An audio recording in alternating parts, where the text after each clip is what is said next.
One Little Match by Thomas S. Monson.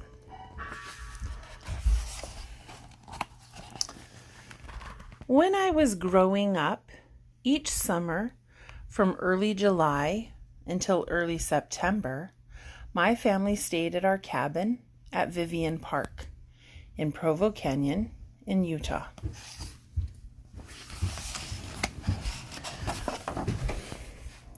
One of my best friends during those carefree days was Danny Larson, whose family also owned a cabin at Vivian Park. Every day, he and I roamed this children's paradise to find the best spot on the river to fish.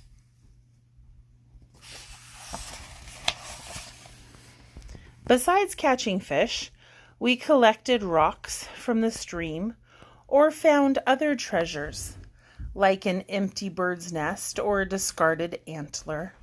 It was even fun to find dead bugs for my bug collection.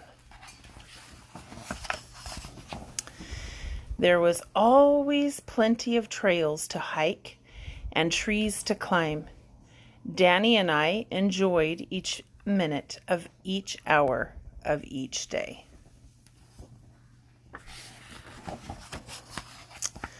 One morning, as we sat on the cabin steps, Danny asked, "What should we do today, Tommy?" I thought about all the possibilities. Suddenly, I had a new thought. With a bit of excitement, I said, "We should have a campfire tonight with all of our canyon friends."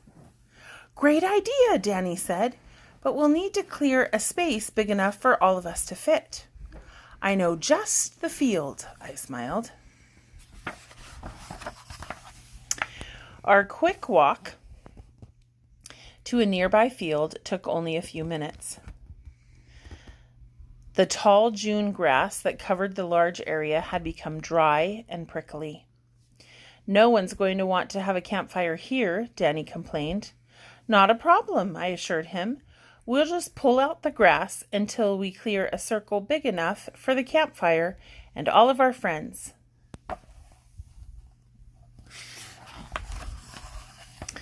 We began to pull at the tall grass, but our enthusiasm didn't last long. We tugged and yanked with all of our might, but all we got were small handfuls of the stubborn weeds.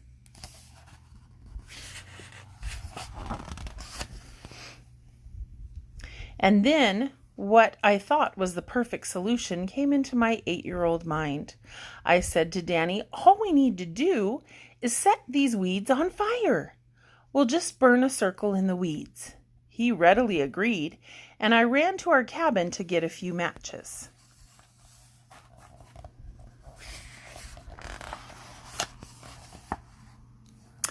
For one little moment, I remembered the many lessons that my parents had taught me about the danger of fire.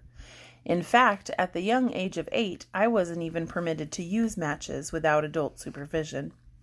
However, Danny and I needed to clear the field, and using a match would be the fastest way to do it.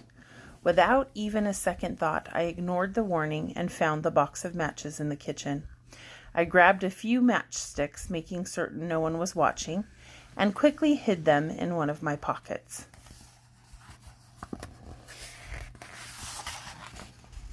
Back to Danny I ran, excited that in my hand was the answer to our problem. I recall thinking that the fire would burn only as far as we wanted, and then would somehow magically extinguish itself. I knelt next to Danny and took out one little match. I struck it on a rock and set the parched June grass ablaze. It ignited as though it had been drenched in gasoline. At first, Danny and I were thrilled as we watched the weeds disappear, but it soon became apparent that the fire was not about to go out on its own.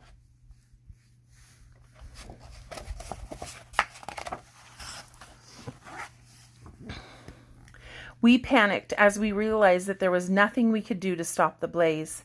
The menacing flames began to follow the wild grass up the mountainside, endangering the pine trees and everything else in its path.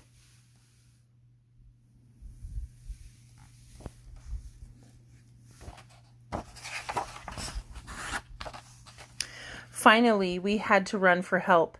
Soon all the men and women at Vivian Park were dashing back and forth with wet burlap bags, beating at the flames in an attempt to extinguish them. After several hours, the last remaining embers were finally smothered.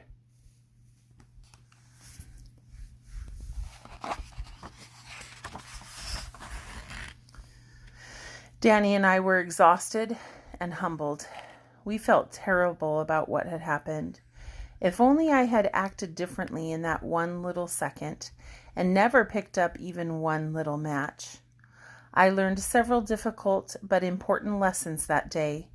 Perhaps the biggest lesson was the need for obedience.